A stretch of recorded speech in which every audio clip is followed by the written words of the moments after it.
Oke, baik. Dalam video ini kita akan pelajari tentang satu topik ya yang sangat penting dalam pemrograman dan boleh dikata menandai ya atau menjadi ciri dari pemrograman modern. Ya, jadi kalau Anda sudah memahami pemrograman berorientasi objek ini, boleh dikata Anda sudah memiliki skill dalam pemrograman modern. Kenapa dikatakan modern? Karena pemrograman yang lebih lampau atau boleh dikata traditional programming adalah apa yang kita kenal dengan pemrograman prosedural, ya. Tetapi yang lebih modern lagi, skill pemrograman yang dituntut adalah pemrograman berorientasi objek atau object oriented programming, ya. Nah,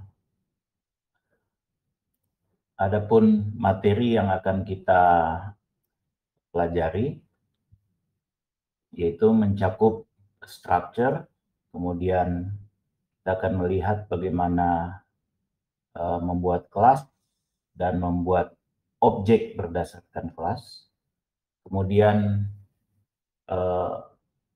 cakupan akses ya yang mencakup publik, hak akses publik dan hak akses private. Kemudian apa itu constructor, lalu salah satu fungsi atau aspek ya dari object oriented programming yaitu inheritance atau pewarisan. Okay. Kemudian ada lagi yang namanya overriding dan yang terakhir overloading. Ada beberapa jenis overloading, tapi karena keterbatasan waktu saat ini kita hanya akan membahas tentang operator overloading. Okay. Baik, kita masuk dulu di structure. Structure materi ini belum masuk ya pada object oriented programming, tetapi dengan memahami structure Anda akan secara halus ya, secara smooth Anda akan bisa memahami apa atau kenapa kita harus mempelajari object oriented programming. Oke. Apa itu structure? Nah, structure adalah gabungan dari variabel-variabel ya, yang dipaketkan dalam satu struktur data. Okay. Jadi gabungan dari variabel-variabel yang dipaketkan dalam satu struktur data. Biasanya Anda berurusan dengan satu variabel yang dapat menyimpan satu nilai tertentu ya, bertipe data tertentu. Sekarang kita berurusan dengan satu tempat penyimpanan ya atau struktur penyimpanan data yang berkaitan dengan beberapa data, beberapa nilai ya. Nah, yang pertama adalah struktur, jadi dia bisa memiliki beberapa variabel. Nah, ini adalah contoh struktur ya yang diimplementasikan dalam bahasa C++. Nah, untuk membuat struktur saya menggunakan kata kunci struct. Bisa dilihat di atas ini, struct. Kemudian dilanjutkan dengan nama strukturnya, buku misalnya. Oke. Dan di dalam struktur buku tersebut, saya memaketkan ya 3 variabel. Bisa Anda lihat di sini, yaitu judul, kemudian pengarang, kemudian ID buku. Judul itu string, kemudian pengarang juga string, kemudian ID buku tipe datanya integer. Oke. Nah, setelah mendefinisikan strukturnya yang kita beri nama buku, kita gunakan struktur tersebut ya. Kita implementasikan dalam variabel struktur yang namanya buku 1 ya. Nah, buku 1 ini merupakan implementasi atau representasi dari struktur bernama buku. Oke. Jadi ini buku yang ini bersesuaian dengan buku yang ini. Tapi kita membuat sebuah variabel struktur berdasarkan struktur buku ini, struct buku ini. Oke. Nah, kemudian untuk meletakkan data di dalam struktur buku, ya, dalam hal ini variabel buku 1, kita mengakses variabel-variabel yang dipaketkan di dalam struct tersebut, dalam structure tersebut, dengan notasi dot atau titik. Ya, ini titik.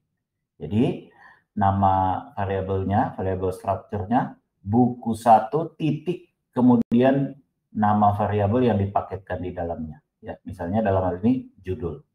Judul, kemudian sama dengan misalnya The Art of Programming. Kemudian buku 1 pengarang ini ya, sama dengan Donald Knuth. Kemudian ID buku sama dengan 1. Oke. Jadi sekarang variabel struktur buku 1 sudah berisi ketiga nilai ini, ketiga data ini. Nah, kita bisa membuat juga variabel struktur yang lain, misalnya buku 2, yang juga dibuat berdasarkan struktur buku. Ya, kemudian kita bisa meletakkan data yang lain di dalamnya. Ya, caranya buku 2 titik judul sama dengan Learning Python, kemudian buku 2 titik pengarang Mark Lutz, kemudian buku 2 titik ID buku sama dengan 2. Oke, jadi sekarang setelah baris 17 ini dieksekusi, di memori itu sudah ada dua variabel struktur, yaitu buku 1 dan buku 2. Kedua-duanya mengacu pada structure buku. Oke. Nah, sekarang kita sudah tahu bagaimana menulis, kita pakai assignment ya, seperti ini sama dengan, kemudian kita mengakses anggota strukturnya, variabel anggota strukturnya dengan notasi titik kan. Nah, cara yang sama kita gunakan untuk membaca. Jadi ini write ya. Sekarang kita read. Nah, untuk melakukan read data dari structure, kita gunakan juga notasi yang sama. Jadi buku 1 titik ID buku untuk menampilkan ya, menampilkan isi variabelnya. Nah, ini dia. Ini dia. The Art of Programming, kemudian judul, oh maaf, buku ID buku itu 1 ya, 1. Kemudian buku 1 titik judul itu The Art of Programming, kemudian buku 1 titik pengarang itu Donald Knuth. Oke. Kemudian untuk buku 2 titik ID buku, ID bukunya kan 2. Nah ini. Kemudian judulnya Learning Python, kemudian pengarangnya Mark Lutz. Gitu ya.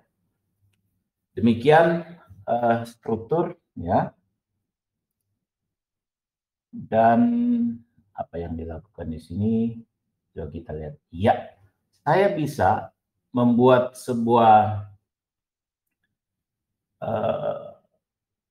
apa ini? Function ya, fungsi yang memiliki parameter sebuah structure.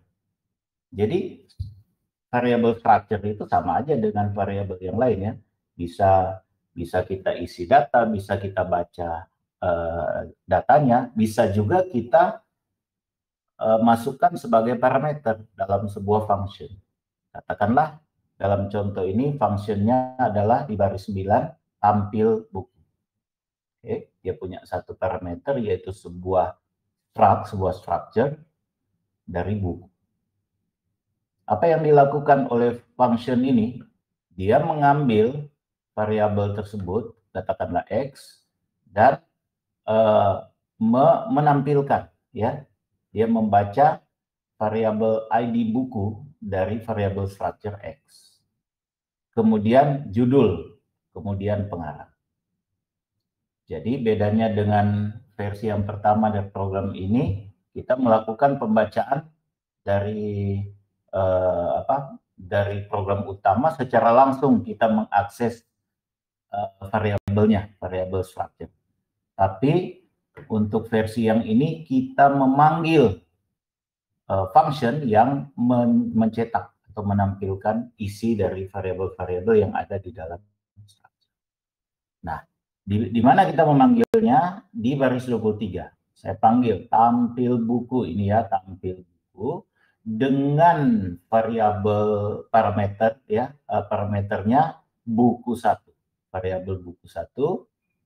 Kemudian yang dilakukan adalah tentu menampilkan isi dari buku 1 tersebut, baik ID bukunya, judulnya maupun pengarangnya. Di sini juga kita panggil tampil buku tapi dengan variabel argumennya buku 2. Yang dilakukan adalah sama, dia tampilkan ID bukunya, judulnya, pengarangnya. Nah ini, keluarannya seperti ini, sama saja ya dengan yang tadi. Cuma bedanya yang tadi itu, ini saya perlihatkan, yang tadi itu kita buat sendiri tampilannya di program utama. Sedangkan pada versi yang ini kita buat fungsi untuk menampilkan. Ya, ini untuk memperlihatkan kepada kalian bahwa variabel structure ini bisa digunakan sebagai parameter. Oke ya. Nah, sekarang baru kita masuk ke dalam kelas ya, dan bagaimana membuat objek dari kelas. Oke. Nah, kalau structure tadi memaketkan variabel, ya, memaketkan variabel, sedangkan kelas dia memaketkan variabel dan function. Oke, bentar. Saya ya, oke. Sekali lagi, untuk structure memaketkan variabel saja, tetapi pada kelas yang dipaketkan adalah 1 variabel, 2 function. Kita lihat bagaimana implementasinya. Nah, karakteristik ini di mana kelas memaketkan variabel dan function, inilah yang disebut encapsulation atau enkapsulasi. Di mana kelas itu memaketkan variabel dan functions sebagai sebuah kesatuan struktur. Oke, jadi kelas adalah implementasi dari sifat encapsulation dari object oriented programming, pemrograman berorientasi objek. Jadi kalau ditanya apa itu encapsulation, oh itu salah satu aspek dari object oriented programming di mana sebuah kelas memaketkan variabel-variabel dan function-function dalam sebuah kesatuan struktur data, gitu ya. Nah, seperti ini. Oh ini objek. Apa itu objek? Objek adalah instance dari kelas. Seperti halnya tadi, kalau boleh saya kembali ke structure tadi. Jadi kita definisikan dulu strukturnya, kemudian kita buat variabel berdasarkan struktur tersebut, ya, buku 1 berdasarkan struktur buku. Nah, di dalam kelas objek yang didefinisikan yang dibuat berdasarkan kelas tersebut disebut instance, ya, instansi dari kelas. Oke, dan hasilnya adalah objek-objek. Oke, jadi kita tidak menyebutnya variabel, tapi kita menyebutnya objek.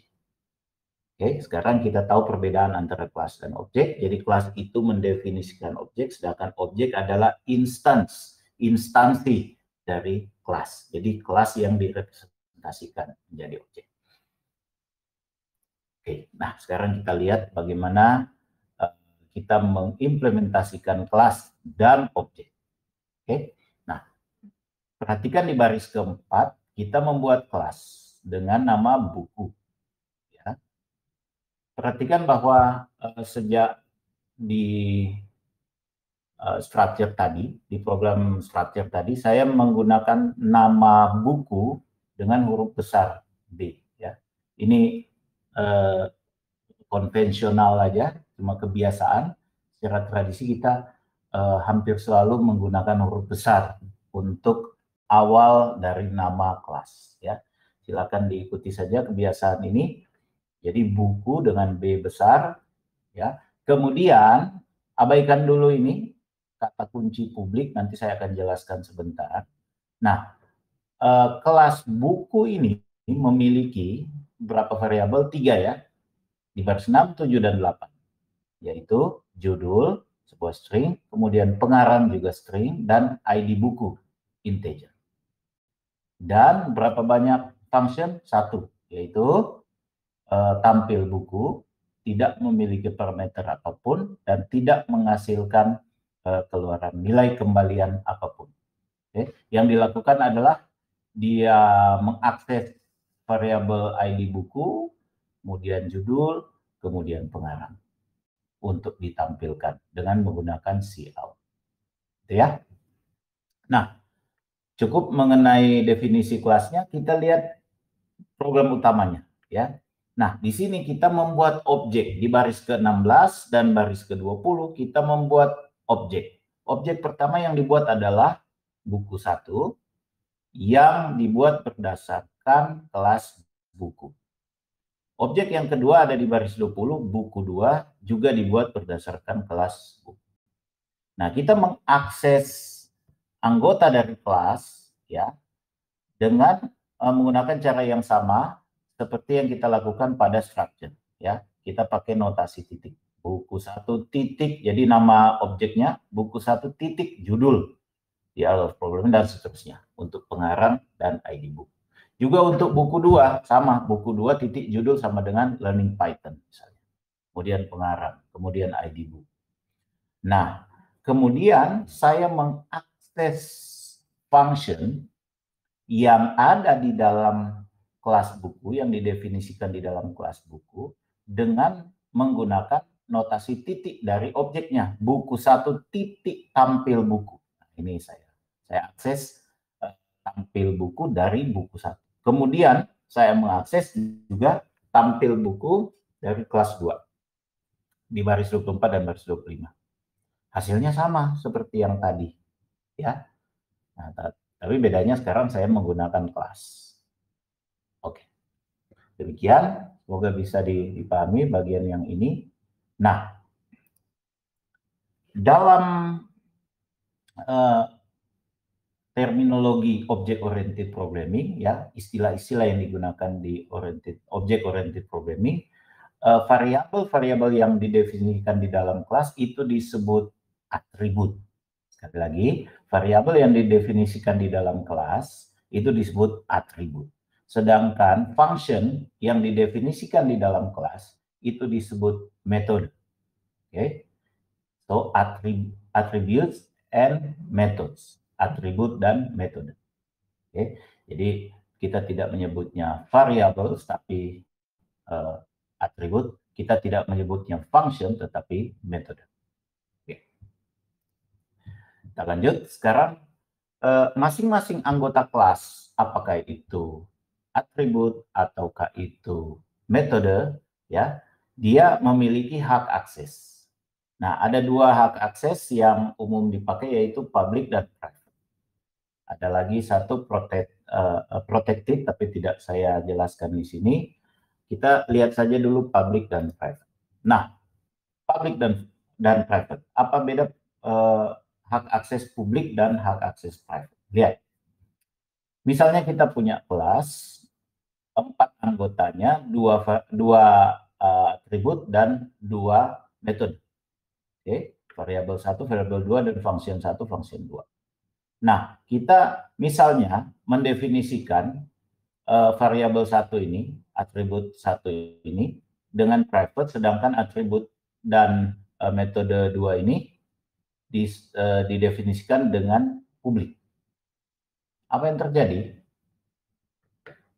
Ketika kita mengakses, ketika kita melakukan instansi, ya, kita membuat objek berdasarkan kelas, katakanlah kita buat 3 objek, objek 1, objek 2, objek 3. Nah, dari objek-objek ini, kita hanya bisa mengakses anggota-anggota kelas yang dibuat publik saja. Jadi, dari sudut pandang objek-objek ini yang bisa diakses adalah var2, fung1, dan fung2. Tapi dia tidak bisa mengakses var1 karena ini dibuat private. Nah, jadi untuk apa dong variabel ini dibuat. Nah, variabel ini hanya bisa diakses di dalam kelas ini, ya, diakses oleh function 1 misalnya, atau diakses dari function 2. Tapi kalau dari luar, dari objek, maka var1 ini tidak bisa diakses karena dia didefinisikan sebagai private. Nah, kita lihat implementasinya bagaimana. Nah, ini, nah, yang tadi saya rubah sedikit programnya, ya. Pertama, bagian atribut tiga-tiganya, ya, variabel-variabelnya, tiga-tiganya saya buat private, sehingga seperti yang saya jelaskan tadi tidak bisa diakses sekarang dari bagian program utama, hanya bisa diakses dari anggota lain kelas tersebut. Nah, lihat, saya tambahkan satu metode, satu function, kita namakan isi data buku, ya. Dia memiliki 3 parameter, yaitu string p judul, string p pengarang, dan integer p id buku. Yang dilakukan adalah dia menerima ketiga parameter ini dan dia over ke variabel private atau atribut private judul, kemudian pengarang, dan ID buku, ya. Jadi dia melakukan akses pada atribut yang diset sebagai private dari dalam functionnya. Nah, ini juga untuk tampil buku sama, ya. Dia mengakses juga, ya, ID buku, judul, pengarang, tapi karena dilakukan dari dalam kelas itu sendiri, maka itu dimungkinkan. Nah, kemudian apa yang saya lakukan di program utama, saya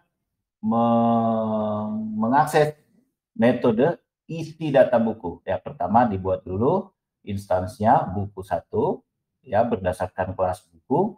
Kemudian saya cantumkan argumennya di Art of Programming untuk P judul, Donald Knuth untuk P pengarang, dan 1 untuk P ID buku. Oke, jadi sudah diisi datanya, dia nanti akan diisi secara private di judul, pengarang, dan ID buku ini. Oke, nah selanjutnya saya tampil buku, maka keluarlah ini. Juga untuk buku 2, saya isi datanya pakai metode isi data buku, learning Python Marvelous 2, kemudian saya tampil buku, maka tampillah teks ini. Gitu ya. Jadi sama, tetapi sekarang kita lihat bagaimana perbedaan antara hak akses private dan publik. Oke. Semoga sampai di titik ini kalian bisa mengikuti. Kita lanjut dengan constructor. Constructor ini adalah fungsi, oke, atau dengan kata lain metode di dalam kelas. Ya. Nah, fungsi ini fungsi yang spesial karena dia tidak perlu dipanggil, tidak perlu di-call dari program utama. Karena fungsi constructor ini akan dijalankan secara otomatis ketika objek dibuat, objek diinstansi dari kelas. Oke. Nah, untuk menandai constructor, kita membuat fungsinya dinamai dengan nama yang sama dengan kelas. Ya, jadi kalau ada fungsi atau metode yang memiliki nama yang sama dengan nama kelasnya, itu constructor. Oke. Kemudian ciri khas yang lain dari constructor adalah dia tidak memiliki tipe kembalian. Oke, kita lihat contoh. Nah,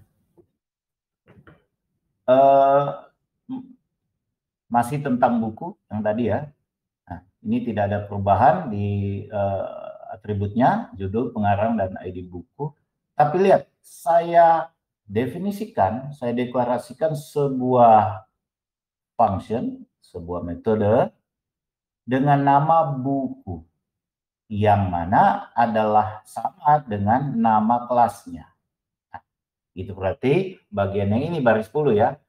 Ini adalah konstruktor. Oke. Nah, seperti halnya function, buku constructor juga bisa memiliki parameter. Ya, dalam hal ini saya gunakan parameternya sama seperti yang tadi ya, untuk isi data buku, P judul, P pengarang, dan P ID. Dan yang dilakukan oleh konstruktor ini sama saja dengan isi data buku tadi, yaitu P judul saya over ke variabel private, atribut private, yaitu judul, kemudian P pengarang ke pengarang, P ID buku ke ID buku. Gitu ya. Nah, kemudian perhatikan baris 22 ya. Sudahlah mengenai ini, baris 22, saya membuat objek dengan nama buku 1 berdasarkan kelas buku, tapi dengan mencantumkan argumen ya yang nanti akan diterima oleh parameter. Nah, cara seperti ini hanya dapat digunakan apabila kita membuatkan konstruktor dari kelas tersebut. Nah, karena konstruktornya mengharapkan 3 variabel sebagai parameter, maka kita memberikan 3 argumen di dalamnya. The Art of Programming, Donald Knuth, dan 1 dalam contoh ini. Gitu ya. Untuk buku 2, Learning Python, Mark Lutz, dan 2 argumennya. Oke. Nah, ini lebih seperti Anda lihat, semakin kita ke sini semakin singkat, semakin ringkas bagian program utama. Nah, ini adalah salah satu fungsi dari kita menguasai object-oriented programming. Jadi manfaat yang diberikan oleh object-oriented programming adalah kita mengefisienkan program. Ya, jadi Anda bisa membuat program yang lebih ringkas, yang lebih efisien, dan Anda menyelubungi, Anda mengcover, ya, jadi menyembunyikan bagian yang didefinisikan kelasnya. Bagian di mana kita mendefinisikan kelasnya. Oke. Nah, hasilnya sama seperti yang tadi, di mana kita menampilkan informasi dari kedua buku tersebut. Oke. Nah, maju lagi dengan aspek yang penting lain dari object-oriented programming, yaitu inheritance. Nah, inheritance atau bahasa Indonesianya pewarisan, ini berbicara tentang sebuah kelas yang bisa mewarisi atau memiliki anggota-anggota kelas dari kelas yang lain. Oke. Nah, dalam skema ini Anda bisa lihat sebuah kelas yang memiliki empat anggota, 2 atribut, dan 2 metode. Kemudian ada kelas lain yang merupakan turunan ya dari kelas yang ini. Jadi kelas yang kanan ini adalah turunan dari kelas yang kiri. Saya lambangkan dengan garis anak panah ini. Jadi apabila di kelas turunan ini, di kelas anak ya, boleh dikata ini ortunya, orang tuanya, dan ini anaknya, ini parentsnya, kelas parent, dan ini kelas childnya ya. Walaupun di kelas child ini, di kelas anak ini, kita hanya mendefinisikan 2 anggota kelas, misalnya 1 atribut var3 dan 1 metode func3 ya. Tetapi dari sudut pandang kelas anak ini, kelas child ini, dia ikut mewarisi 4 anggota kelas orang tuanya, yaitu var1, var2, func1, func2. Sehingga ketika kita membuat objek berdasarkan kelas anak ini, maka objek ini akan memiliki semua anggota kelas, baik itu dari kelas orang tua maupun dari kelas anak. Jadi dia punya berapa anggota? 1, 2, 3, 4, 5, 6. Jadi objek 2 ini, OBJ 2 ini memiliki atau mengenal 6 anggota kelas. Nah, katakanlah kita membuat objek berdasarkan kelas yang pertama tadi, ya. Kita tidak membuat objek berdasarkan kelas ini, tapi kita berdasarkan kelas ini. Apa yang terjadi? Ya, objek 1 obj1 ini hanya mengenal 4 anggota, yaitu var1, var2, fung1, dan fung2. Gitu ya. Itulah cara kerja dari inheritance. Nah, bagaimana kita implementasikan di dalam program? Kita lihat. Nah, sama, kita masih memiliki kelas namanya buku, ya, yang memiliki, saya hitung 1, 2, 3, 4, 5 anggota kelas, yaitu 3 atribut dan 2 metode. Tapi saya buat satu kelas lagi yang namanya novel, yang merupakan turunan dari kelas buku. Nah, bagaimana kita membuatnya menjadi turunan dari kelas tertentu? Kita tambahkan titik 2, kemudian nama dari kelas orang tuanya. Nah, ini saya cantumkan publik ya sebagai hak aksesnya. Nah, jadi dengan mencantumkan seperti ini, maka kita menandai bahwa novel ini adalah turunan dari buku. Oke. Apa yang terjadi? Dengan mencantumkan seperti ini, dengan menyatakan novel adalah turunan dari buku, maka kelas novel ini akan mengenal ke 5 anggota kelas orang tuanya, yaitu buku. Judul, pengarang, ID buku, isi data buku, dan tampil. Dan di dalam novel itu sendiri, di dalam kelas novel, saya bisa menambahkan anggota lagi. Misalnya, saya menambahkan satu atribut, genre misalnya ya, string, dan satu lagi misalnya metode, ya, tampil genre misalnya. Nah, dari sudut pandang kelas orang tua, buku, orang tua ini tidak mengenal anggota dari anaknya, ya, anggota kelas dari anaknya dia tidak tahu. Tapi dari sudut pandang kelas anak, kelas child, dia bisa tahu semua, dia mengenal semua anggota kelas orang tuanya. Nah, buktinya apa? Kita lihat dalam contoh di program utama. Di sini saya buat di baris 29, saya buat sebuah objek buku 1 berdasarkan kelas novel. Novel ya, bukan buku. Tapi novel adalah turunan dari kelas buku. Nah, saya bisa isi datanya dengan menggunakan konstruktor, ya, isi data buku. Perhatikan, buku 1 adalah instans dari kelas novel. Di dalam kelas novel tidak ada isi data buku, tetapi saya tetap bisa menggunakannya karena novel ini adalah turunan dari buku, di mana ya konstruktor isi data buku, bukan konstruktor, metode isi data buku itu didefinisikan, gitu ya. Nah, jadi saya bisa panggil isi data buku, kemudian tampil buku. Tampil buku juga tidak ada di dalam novel, tapi ada di orang tuanya. Bisa kita gunakan. Genre hanya ada di novel. Bisa saya gunakan tentu saja. Misteri. Kemudian tampil genre juga ada di novel. Saya bisa panggil metodenya tampil genre. Nah, keluarannya seperti ini. Ini tidak semua tampil ya. Ada terpotong di bagian atas sudah tergeser ke atas. Sebenarnya ada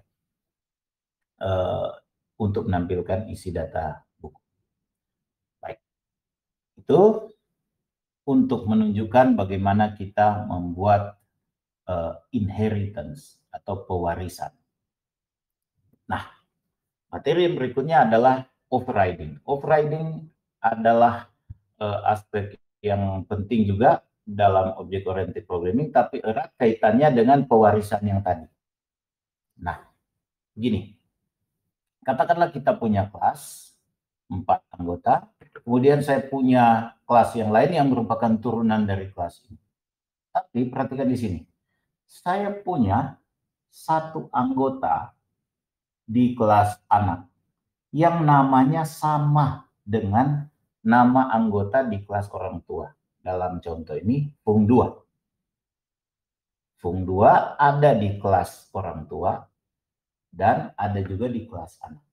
Nah, dalam kasus seperti ini, apa yang terjadi? Ketika saya buat instance dari kelas anak, katakanlah objek 2, yang dikenal adalah, ini bukan 4 lagi, tapi 1, 2, 3, 4, 5. Mengapa ini tidak digunakan? Karena ini di-override, ya, ditimpa oleh ini. Jadi ini tidak digunakan karena ada anggota dengan nama yang sama di kelas anak, jadi anggota dengan nama tersebut di kelas orang tua tidak digunakan, di-override, ditimpa oleh anggota di kelas anak. Jadi objek 2 hanya mengenal 1, 2, 3, 4, 5 anggota kelas. Gitu ya. Nah, kita lihat bagaimana dia didefinisikan. Buku, sama seperti tadi ya. Nah, kita lihat di kelas novel, saya modifikasi sedikit. Saya buat metode dengan nama tampil buku. Nah, tadi kan tampil genre. Saya ganti jadi tampil buku. Kita lihat anggota kelas dengan nama tampil buku ada di bagian orang tua kelas, ya, kelas orang tua juga ada tampil buku. Sehingga inilah yang kita sebut dengan overriding. Jadi yang akan digunakan oleh objek yang dibuat berdasarkan kelas novel bukan tampil buku yang ini, tetapi tampil buku yang ini. Oke.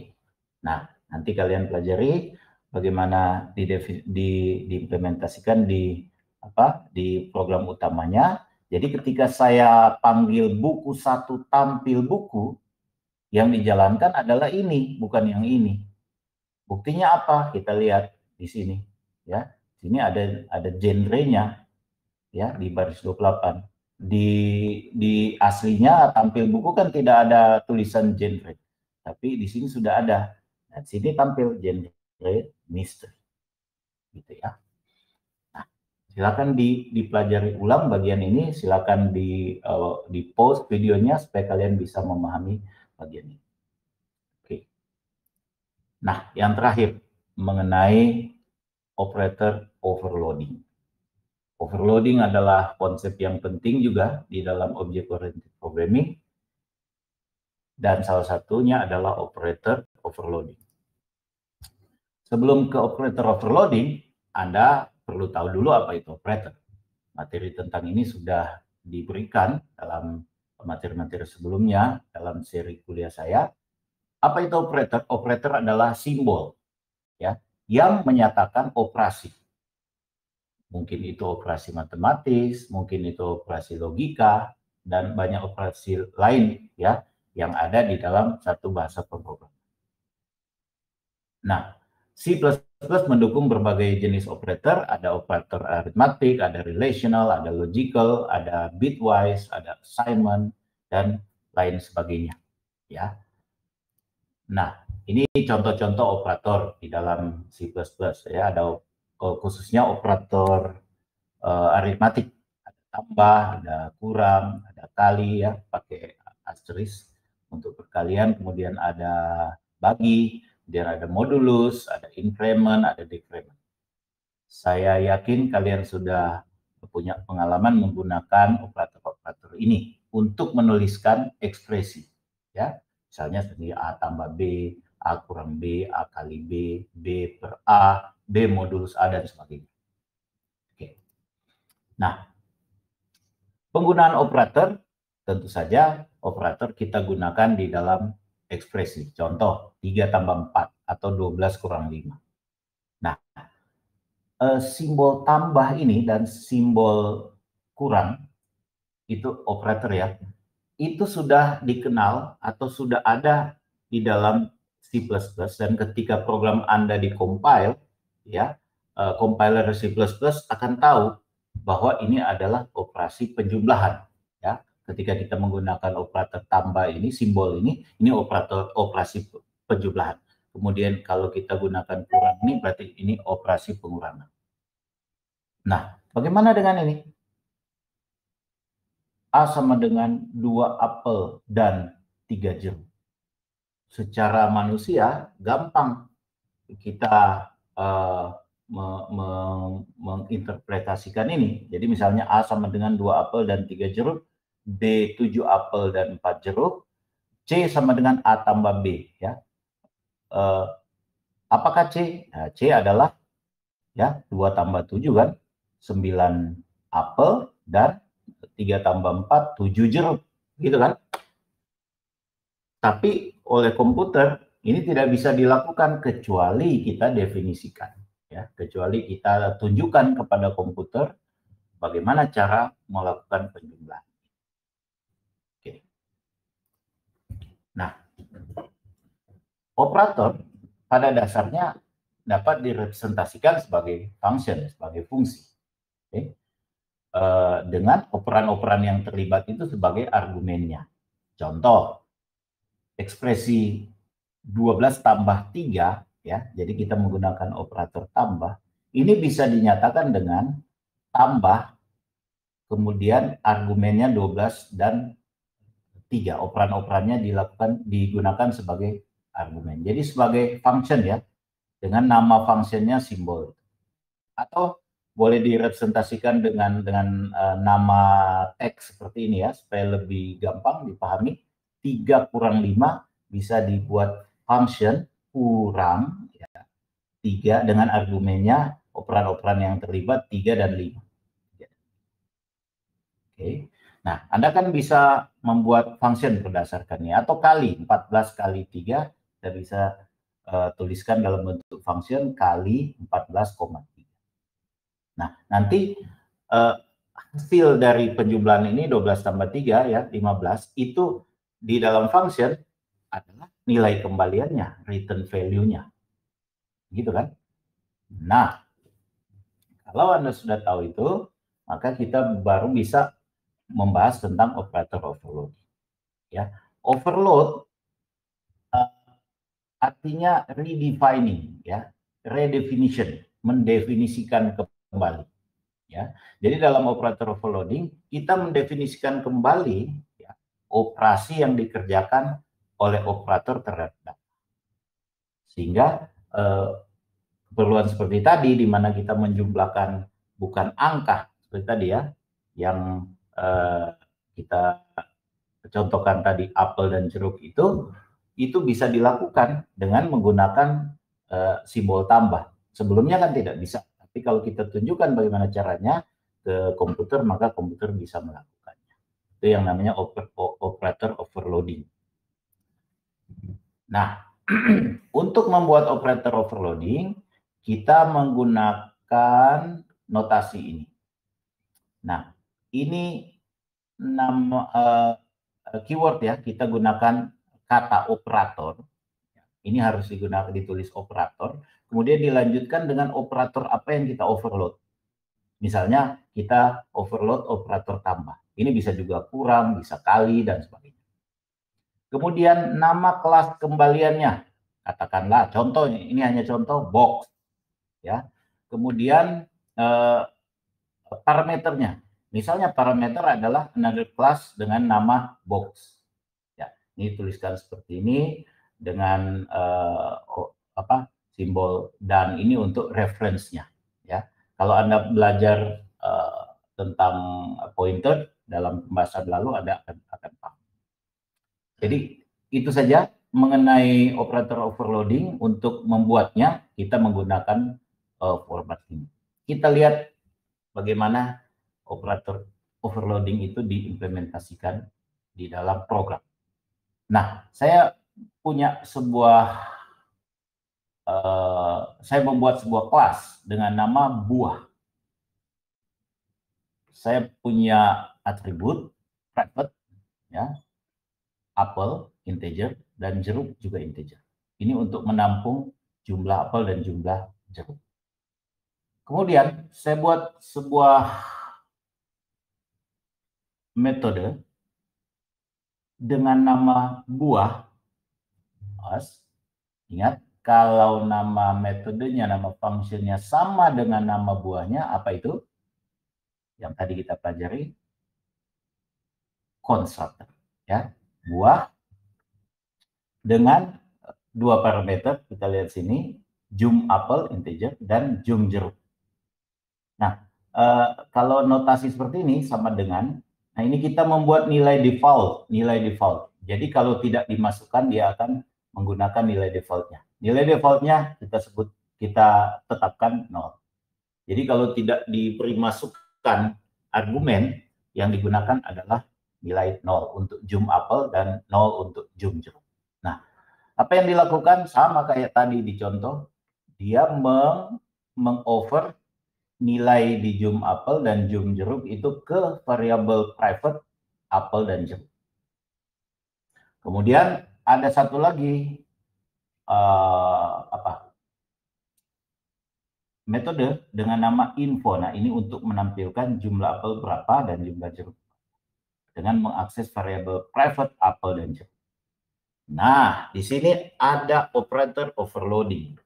Operator overloading yang kita overload adalah operator tambah.